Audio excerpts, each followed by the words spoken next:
All right. Okay, well, let's go ahead and get started. So thank you for joining us, everybody. My name is Cory. For those of you that I haven't spoken to yet, I'm channel manager here at Uplevel Systems, and hopefully everybody knows Tom by now. But joining me is Tom, our CEO and expert of all things Uplevel. So in a moment here, Tom's going to take over and give you an overview of our new work from home solution, or the remote worker solution that we have. So during the course of the presentation, if you have questions or anything, please use the Q&A session button at the bottom of the screen, and we will address those when Tom is done and as time allows. So thanks again for participating, and turn it over to Tom. Perfect. Well, thank you, Cory, and good afternoon, everybody. Thank you for joining us on this webinar. So let's see. Yes, as Cory mentioned, I think I may have talked to many of the people who are attending the webinar, but for those of you who I haven't talked to, I'm from Uplevel Systems, CEO of the company, and generally chief cook and bottle washer around the place. So let's see. So the topic of today's webinar is how to help your customers work from home without compromising security, but in a reasonably flexible manner. Now, there's always the technical difficulties when I try to figure out how to scroll my presentation through. There we go. All right, so I think pretty much everyone realizes that hybrid workforce is here to stay. I haven't seen any signs of everyone going, well, the pandemic's over, we're all going to go back en masse to the office. It seems to be more a mix. Employees are now actually demanding the flexibility to work from anywhere at any time because they've had that experience now for a year and a half or more, and they've discovered that they can actually be productive without having to come into the office 9 to 5 and being there 5 days a week. So this has become more or less the norm these days. But the other thing that has happened is that employers have found that working from home is not just a hiring tool to attract employees, but it actually saves them money. So we talk to partners all the time who find that their customers are either keeping the office the same size, downsizing the office, sometimes even closing the office entirely. And with that comes savings, not just in lease costs, but also in infrastructure costs. And so if they have happy employees and they can save money, then they're like, this work from home may not be such a bad thing. But the issue is that if you have remote workers, particularly if most of your workforce is remote, then you actually need to replicate the office environment at home because the workers aren't going to be very happy if they're at home and then they discover that they actually can't get much work done. And so they need the same convenient access to files and data and tools that they were used to in the office. But on the other hand, they're home. So not only does it have to be simple and convenient, but it also has to be secure. And this is where it hits MSPs the hardest. So this is the basic issue with the work from home paradigm. Before, when everyone was working in the office, it was very easy to build a strong perimeter around it. You can think of the office like this castle on the left, which all you have to do is build a nice big moat around it, put up a drawbridge, and then control whoever comes into the office, meaning the castle, and whoever goes out. And lo and behold, you can have mayhem going on outside, but inside the office, it's all completely controlled and everything that's going on, which means that you are able to control it, monitor it, and most importantly, you can actually get to it so you can fix things when stuff goes south, which, as we all know, it does theoretically. However, the home is a whole different story.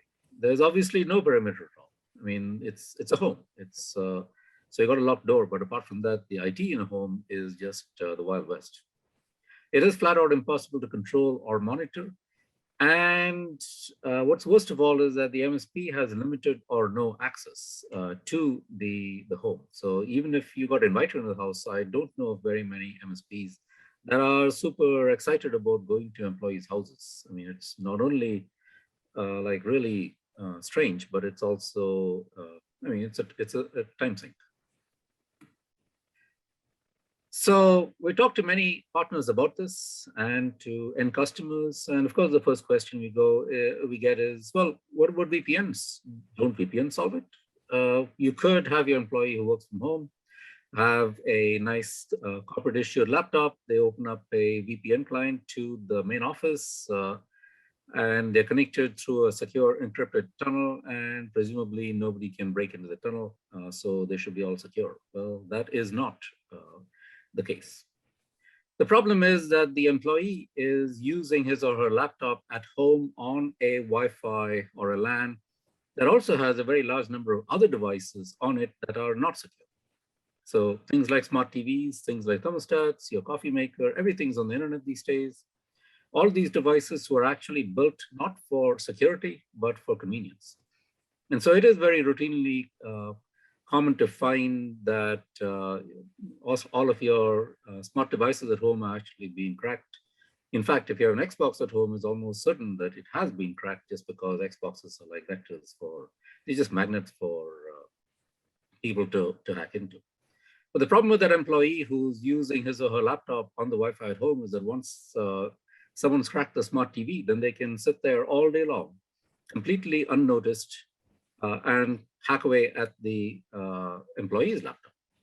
And so whatever issue or vulnerability there is in that employee laptop, it's only going to be a matter of time before they discover some way around whatever locks that have been put on it. Once that device has been cracked, then all the VPN does is offer a direct, nicely hidden path straight into the corporate LAN. Because since it's encrypted, and most often the VPN will terminate on the LAN side of the firewall, there's nothing that the firewall even does to keep the hackers out. So it becomes a straight pathway.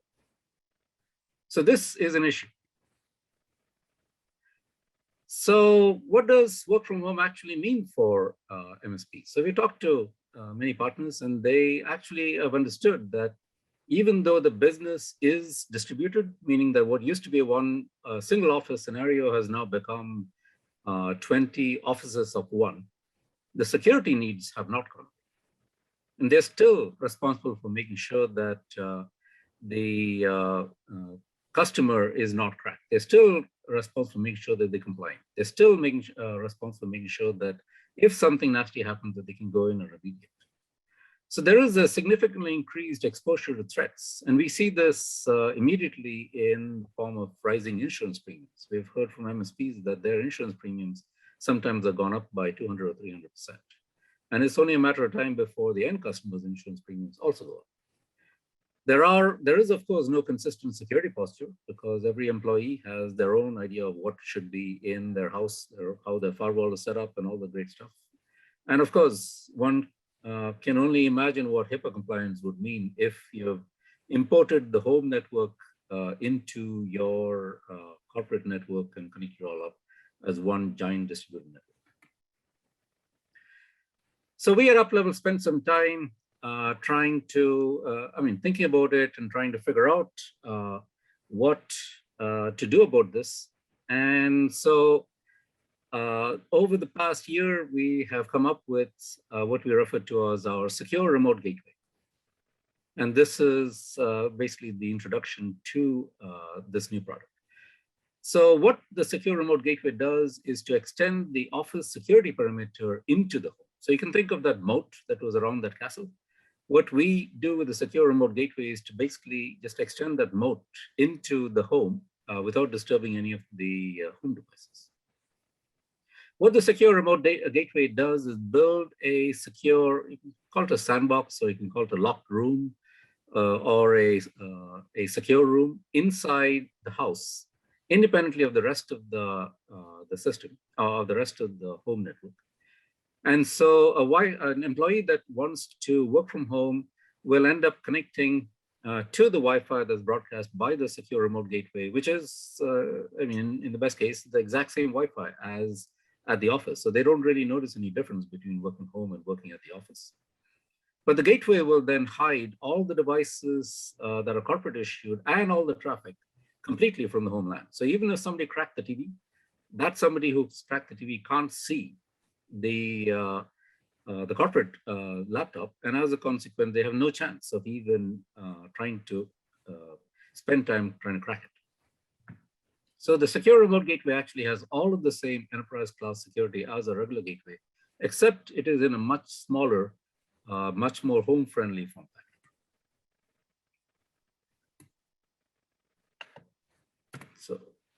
So how does it work? Well, I'm not going to go through this, lengthy, or sorry, elaborate block diagram on the left, but all that really happens is that this secure remote gateway gets drop shipped to employees. It can be self-installed by employees simply by plugging it into the ISP modem. Find a spare port in the ISP modem, plug it in, and you're in business. As soon as it is plugged in, it opens up an SSL tunnel through the modem to a cloud, and eventually opens up automatically a tunnel to the office system. And then once that has happened, it opens up its quote unquote secure sandbox, which then is used by the employees to do work. If the employee is not doing work, then they are not allowed to use the sandbox. They use their existing homeland, and that's up to them as to whether it's compromised or not. But if they are doing work, then they get to use it through the secure sandbox. And in fact, one of the partners we worked with has actually just removed the employee's VPN client, and therefore forcing the employee to only be able to do work using the secure sandbox.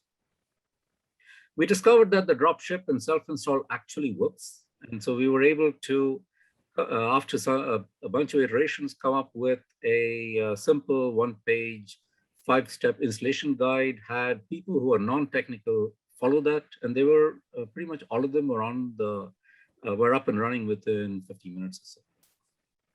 So it does actually seem to be simple enough that you could send it to a home network, an employee's house, and get it up and running. It does not interfere with existing home devices and LANs. One of the keys is that it doesn't change the existing home network. So if there's an issue, like the employee complains that, for example, the refrigerator doesn't work because of your new home device, the first response is, well, unplug it. Oh, wait, look, the refrigerator doesn't work still. You should probably call the G service tech. Once the security device is plugged in, then it can be remotely managed, monitored by the MSP, who can then view and restrict all the devices that are allowed to connect to it. So the employee can't just hand over the password to the teenager and say, get on this. That just won't work. All right, here's a slightly more detailed view of the secure remote gateway. It has 4 ports in total. 2 of them are WAN ports. There is, if you have people like, for example, the senior executives who have dual WAN connections, this will do automatic failover. It has 2 LAN ports. You can connect an AP to it. We supply the AP with it. And then also, if you have a workstation, some of our the end employees did actually want to connect their wired workstations to it, so they can connect to that. It's a very small form factor box, fanless, and very small. And it actually fits into the home environment very well. But the key is that it actually supports all of the Uplevel features except for storage and Active Directory controllers. So, however, if you have an AD environment in your office, you can join the AD, either Uplevel or regular Microsoft AD through the box. That has actually been done before. Okay, so the benefits to the customer are that it allows consistent and controllable security throughout the enterprise. So the customer appreciates the fact that, for example, the same security policies, including content filtering and all the rest of the stuff, can be applied at home as at the office. So having a uniform acceptable use policy is actually very useful for the customer, particularly when they're trying to limit their liability. The subscription model actually works really well for most small business customers. There's no upfront cost, no lock-in. And actually, something that they all appreciate is that there's no expensive customer-owned hardware sitting at some employees' houses. So they don't have to go buy a whole whack of firewalls and then go, well, we just placed $10,000 worth of gear at our employee houses. We're just going to hope that everything goes well. Something that Also was appreciated was the fact that it accommodates seasonal and temp workers. So if you're an accountant and April is tax season, then you just double your workforce. You can subscribe to more of these, have everyone join together. Then, June comes by and everything is wound down. You can dial down your subscription and send back the excess gateways. There's a reduced load of the office ISP link rather than everything having to traverse a secure tunnel. I mean, you can have everything traverse a secure tunnel to impose consistent security policies. But if you don't want to do that, then the cloud apps can go direct and the office-bound traffic can go through the tunnel. All right, some benefits for the MSPs. I think the most important is that an MSP can regain control of the entire IT infrastructure now, not just the stuff that's in the office, and then have to hope and pray that the breach isn't coming from an employee's house. At this point now, the employee's house can be wrapped into the entire IT footprint without having to be responsible for the employee's Samsung TV and their coffee maker. And that just is a total name.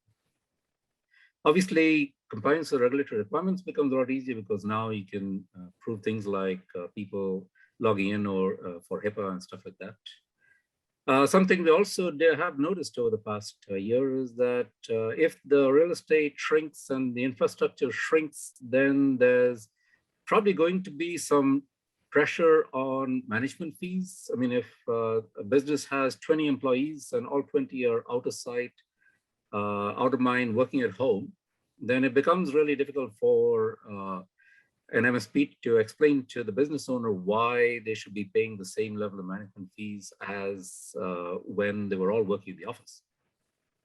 This allows the MSP to completely justify the fact that, well, they're still part of the IT footprint and they're still being provided with services, therefore they still should be part of the whole service package. Obviously, it reduces the risk of security failures, and it can potentially reduce insurance requirements if you can demonstrate that everyone is working in a controlled, consistent environment. All right. In summary, the work from home gateway is intended to follow the same principles as the rest of the Uplevel product model. So it is comprehensive in that it gives the flexibility to work from anywhere, obviously, but we have thought it through and tried to make it as home friendly as possible, and at the same time try and keep it as friendly to the business model of the small business as possible. I mean, there's nothing that a business likes worse than being presented with giant bill upfront for employees that work.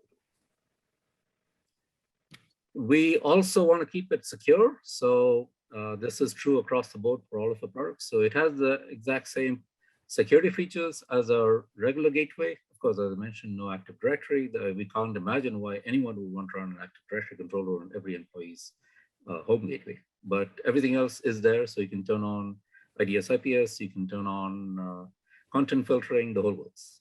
And what that means is you plug in a bunch of these home gateways into the same setup as a regular Uplevel gateway, and the security policies will automatically be enforced across the board, whether the employee is at home or at work. And of course, regulatory compliance is part of the whole process. Same set of VLAN, same set of requirements for filtering, same restrictions who can join and who can't, and it's much easier to satisfy regulatory compliance. And it is hassle-free as much as we can make it. So the self-install does actually seem to work. We did have a few troubleshooting calls, but we discovered that it was simple enough and unobtrusive enough that we could actually troubleshoot the installation with something as low-tech as taking a picture on the phone and just texting it to us. Often it was just a matter of move this cable from here to here, and we're done. And of course, in terms of being hassle-free, we have our existing US-based customer support, hardware replacement in 24 hours, all the rest of the stuff. We do have a best practices guide, so give Cory a call and we'll be happy to send you our best practices guide. They'll be showing up on our website pretty soon. As far as experiences in the field, there's a case study actually on our website from one of our customers who was an accountant who had 20 employees, all of whom were working remotely, and he was getting very concerned with the potential liability issues he was running into because customers' tax forms, his clients' tax forms were, potentially at risk, and he also had medical customers who potentially he could run into HIPAA issues. So he viewed this as being a way to make his entire security configuration consistent across the board, whether his employees were coming into work that day or whether they were working from home that day. All right, so that is the introduction to the work from home gateway. So we do have a number of documents that are going to be made available around this. We are going to post them on the website. In the meantime, we can send you all the information you would need if you simply send Cory an email. And of course, if you have any questions, please feel free to contact us at any time. This is the contact information for general sales as well as Cory directly. Okay, with that, I will now pass it back to Cory for the Q&A session. Please, as I say, put your questions in the Q&A, and I'll probably bounce more over to Tom. But first question came in regard to pricing. I'll answer that one for you, Tom. I've been trying to update people's Dropbox links as soon as we get notification that a request for it. So I will make a note and try to update everybody that's in attendance with the latest price edition, or the latest edition of the price book, excuse me, to include the work from home system. Hopefully that answers your question. Can you see the questions, Tom? No, I actually am just focused on the screen. So if you read them all, that'll be great. So second question, does it have the same features or deep packet inspection, etc., as the corporate gateway? That is correct. It actually literally runs the exact same firmware as the corporate gateway, with the sole exception that we, as I mentioned, we took out Active Directory and there is no storage inside it.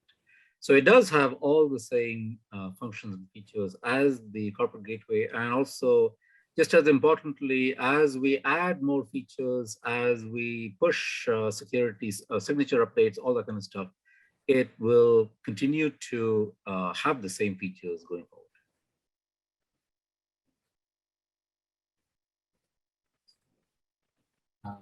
Here's one in the chat. If a customer has an existing firewall at home, does your device go behind their existing firewall or in front of their existing firewall?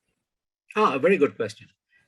We go behind the existing firewall. The goal of this was to provide two things. One, zero changes to the existing setup. And number two, to be able to unplug it without touching the rest of the existing setup in a single operation, meaning just remove one cable from the work from home gateway and it is removed. The goal of the first one thing was that customers really, end users or employees really aren't very good at following instructions like, well, you got to unplug it from here, and then you got to plug this in between, then you got to plug that in there. They don't do well with that. So ideally, it would be just plug this AP into this box, plug this box in there, and you are done. Sit back, relax, and enjoy the ride. So that one meant that we could not sit in between any of the customer's existing devices. You only could attach to a customer's existing device. The second one was very useful for basically getting the customer to not call the MSP, but instead call their ISP when something went south. And that does happen more often than you would expect. So let's say the kids are on Zoom with their school, and the internet seems to be blinking up and down. The Zoom's not working. The first impulse of the employee is to go, well, that box that was shipped to us is probably the problem. The response is always, hey, could you unplug that box? The employee does so, like, okay, how's the kid's Zoom working? It's exactly the same. Clearly, the box is not what is causing it. You probably should call SpectraLink. And so being able to just jack into the modem, the ISP modem or firewall, as if it were just another device like a picture frame, was actually very useful, because most employees have plugged enough smart devices into their network now to realize that plugging a picture frame doesn't cause Zoom to fail. It's kind of a similar question, so I'm going to go out of order here, but can this home gateway work with other vendors' gateways? So, sorry, could you repeat that? Can the home can gateway this work? home gateway work with other vendors' gateways? Yes, we actually have third-party VPN capability set up now in the entire Uplevel product. So you can take a home gateway, and for example, if you have a SonicWall gateway, this is an actual situation with that case study I mentioned, where there was an existing SonicWall device at the office, and there were 20 home gateways. So we just turned on side-to-side VPN from the home gateway to SonicWall, and everyone's happy.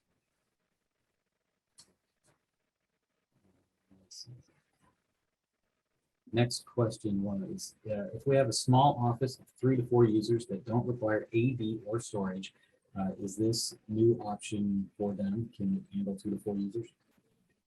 Yes, there is nothing that restricts this to a single user or 2 users. I mean, we don't recommend that you stick like 30 employees on this little dinky thing. At the very, I guess you might get a few raised eyebrows from your end customer going, wait, you're going to trust my entire office to that? Even though it might be capable of doing so. But for a 4-person office, a 5-person office, there is nothing that prevents you from connecting up an AP or 2 and a switch or 2 to this box. It has all the same capabilities functionally as an Uplevel gateway. So yes, if you have a small office, this is not a bad solution.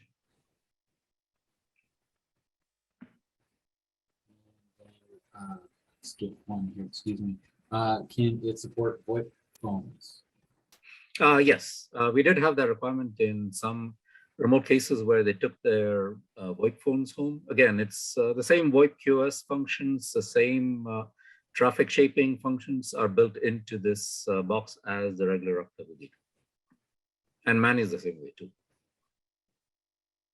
And then last question came in, is the access point Wi-Fi 6?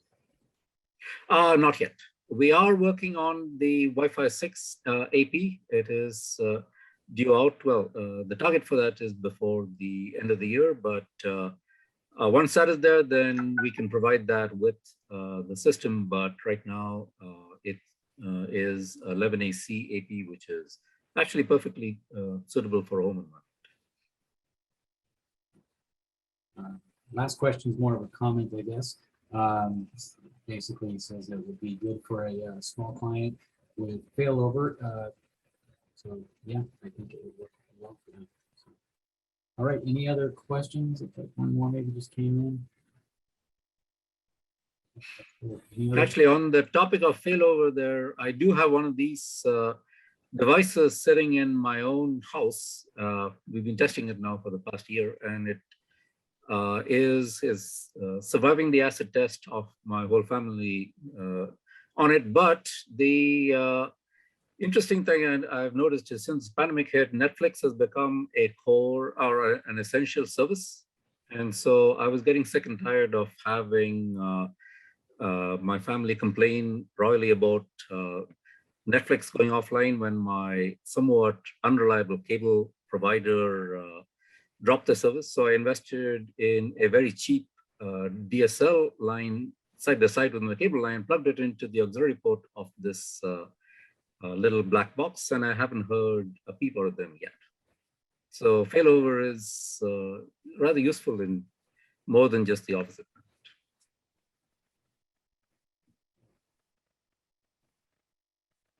All right, any other questions at this time? Check the chat feature. Looks like we've got that one done. Okay, I think that's all we've got for now, Tom. So again, thank you to everybody that took time out of your busy schedules today to meet with us. I appreciate it. Looks like there's one more, sorry. Is the management similar to the Office Gateway? Yes, manning bit is actually identical to the Office gateway. It shows up on the dashboard as a gateway, except it just has 4 ports instead of 9 ports. It shows up with the same capabilities, features, functions. It stores the config in the cloud, just like the regular gateway. And in all cases, you're just managing just like a regular gateway. No need to learn a new management paradigm.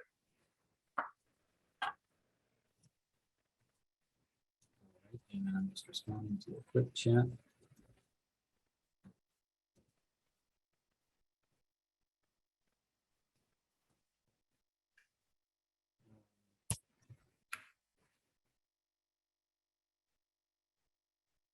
So pricing, I will do my best to go through and update everybody's Dropbox files with the latest edition of the pricing.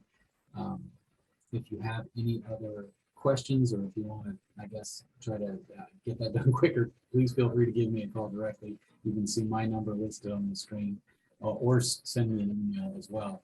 And then we will, another person's asking about the replay. So we will have this posted. Tom, do you know where we're going to have this posted? Will it be a YouTube? Yeah, most likely YouTube, but what we will be doing is sending out a link to all the partner base, as well as most definitely to everyone, all the attendees, but also the partner base. So yes, the link will be available after the webinar. You'll be able to replay it at your leisure. Oh, one more question just came in. What is the lead time on these products? Actually, we're in fact shipping these right now. We're shipping them this week, as a matter of fact. We've shipped them now for a little while to early adopters and early customers, but the lead time is the same as any other up-level gateway. You order and it will be shipped. There's no special wait time.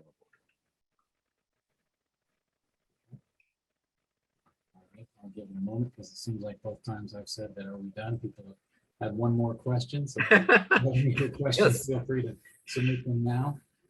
But again, you can always contact myself or Tom directly at the email address is posted there on the screen, or give us a call, like I said. So Perfect. one moment. I think that might be about it. So again, I do appreciate everybody taking time out of your busy schedules. It's nice to see the names at least. We don't get to see your faces, but please feel free to reach out to me directly at any time, either over the phone or via email. I'll do my best to get back to you in a timely fashion. So I guess that looks like it's about it. No more questions in a moment or so. So Tom, I'll turn it back to you, and I think that's about it. Excellent. Well, thank you, Cory. Thank you, everyone who attended this webinar. We certainly appreciate your interest, and we will be in touch. Have a good day, all. Thank you, everyone.